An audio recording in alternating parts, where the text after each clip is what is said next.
আসসালামু আলাইকুম। রাইডার চোজের পক্ষ থেকে আমি শামীম চলে আসলাম নতুন আরেকটি এপিসোড নিয়ে। যে এপিসোডের নাম হচ্ছে আসান ভাষায় বলি। আসান ভাষায় বলতে হচ্ছে আমরা সোজা সাপটা কথা যাকে বলি তাকে বলা হয় আসান। তো আসান ভাষা বলতে আজকে আমরা আসান ভাষায় যেই কথাটা বলবো, প্রসঙ্গ হচ্ছে বাংলাদেশ রোড ট্রান্সপোর্ট অথরিটি তথা বিআরটি। আজকে আমরা বিআরটি নিয়ে কিছু কথা বলবো।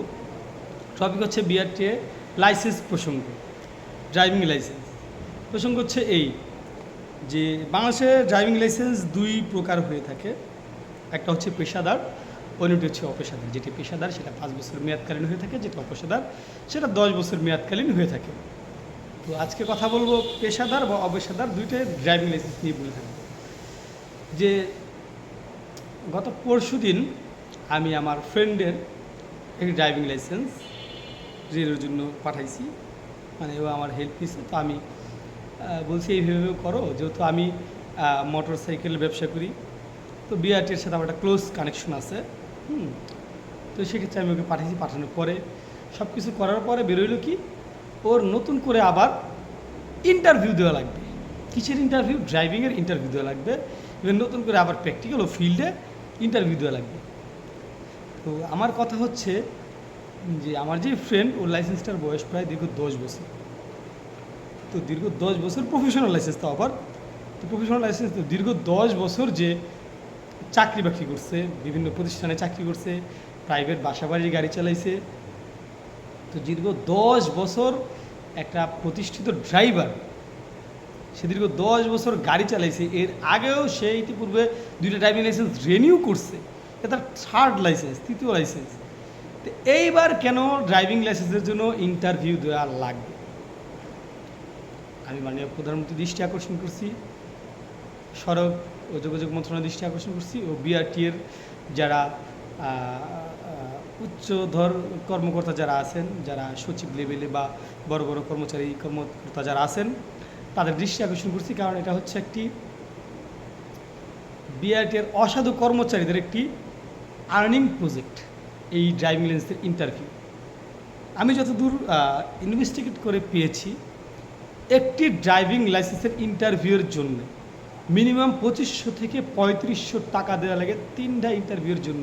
যেখান থেকে 2-1 ইন্টারভিউ না দিলেও চলে, বাকি দুটোটা একদম ইজি, যেটা রাইটিং আর প্র্যাকটিক্যাল একদম ইজি। সবচেয়ে কঠিন হচ্ছে ফিল্ডে, মানে যেটা হচ্ছে ড্রাইভিংয়ের যে ইন্টারভিউটা। এটা দেখেন, এখন আমরা বাংলাদেশে, আমরা এই দেশে যেভাবে গাড়ি চালাই বা দেশে গাড়ি চালানোর যে প্যাটার্ন, রোডের যে প্যাটার্ন আছে, বিআরটিএতে এই প্যাটার্নটাই পুরো উল্টা। বিআরটি ইন্টারভিউ নিচ্ছে কি? বিআরটি ইন্টারভিউ নিচ্ছে হচ্ছে রিভার্স এল টার্ন। তো যাই হোক, এটা নিয়ে আমি কথা বলবো না, এটা কথা বললে অনেক কথা বাড়ে, এটা নিয়ে অন্য এক সময় কথা বলা যাবে। আমার কথা হচ্ছে যে দীর্ঘ 10টা বছর একটা লোক প্রাইভেট চাকরি করছে, বিভিন্ন কোম্পানিতে চাকরি করছে, বিভিন্ন বার ইন্টারভিউ দিয়ে সে পাস করছে, পাস করার পর তার চাকরি হয়েছে। এত বড় বড় কোম্পানি, এত বড় বড় প্রতিষ্ঠান ড্রাইভারকে নিয়োগ দিচ্ছে, তাদের ট্রেনিং, তাদের ইন্টারভিউ দেখে তুই নিয়োগ দিচ্ছে। তো দীর্ঘ ইতিপূর্বেও তার 2টা ড্রাইভিং লাইসেন্স ছিল। হ্যাঁ, সে ইন্টারভিউ দিয়ে পাস করছে, দেন তার ড্রাইভিং লাইসেন্স হয়েছে। এখন কেন আবার তার নতুন করে ইন্টারভিউ দেওয়া লাগবে ড্রাইভিং লাইসেন্সের জন্য? এটা আমার মাথায় কোনোভাবেই আসতেছে না। ইভেন আমার ধারণা যেটা পৃথিবীর অন্য কোনো দেশে এটা আছে কি না, আমার এই নিয়ম আছে কি না আমার জানা নাই। আর আমার মনে হয় যদি থেকেও থাকে তাহলে সেটা নিয়ম বহির্ভূত বা এটা অপ্রয়োজনীয়। এটা শুধুই বিআরটি এর অসাধু কর্মকর্তাদের একটা আর্নিং প্রজেক্ট হয়ে দাঁড়াইছে। এখানে গেলে আপনার যে ইন্টারভিউ দেবে, ইন্টারভিউ কেউ শতকরা 100 জন ড্রাইভারের মধ্যে 5 জন পাস করতে পারে, বাকি 95 জন পারে না।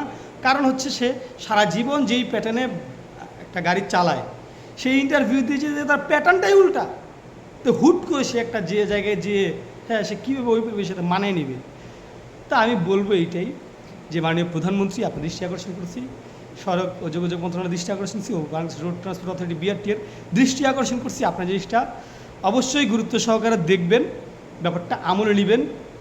কারণ একটা লোকের ড্রাইভিং লাইসেন্স ছিল, সেই করে 5 বছর 10 বছর আগে তার ড্রাইভিং লাইসেন্স ছিল, সে রিনিউ করতে গেলে তার কেন আবার নতুন করে ইন্টারভিউ দেওয়া লাগবে? এই ব্যাপারটা আপনারা আমলে নেবেন। আর দেখেন, মানুষপত্রই ভুল। যদি আমার কোনো কথায় কোনো ভুল ত্রুটি হয়ে থাকে, হ্যাঁ, অবশ্যই ক্ষমার দৃষ্টিতে দেখবেন। আজকে আমি এখানে শেষ করছি। আসসালামু আলাইকুম, আল্লাহ হাফেজ।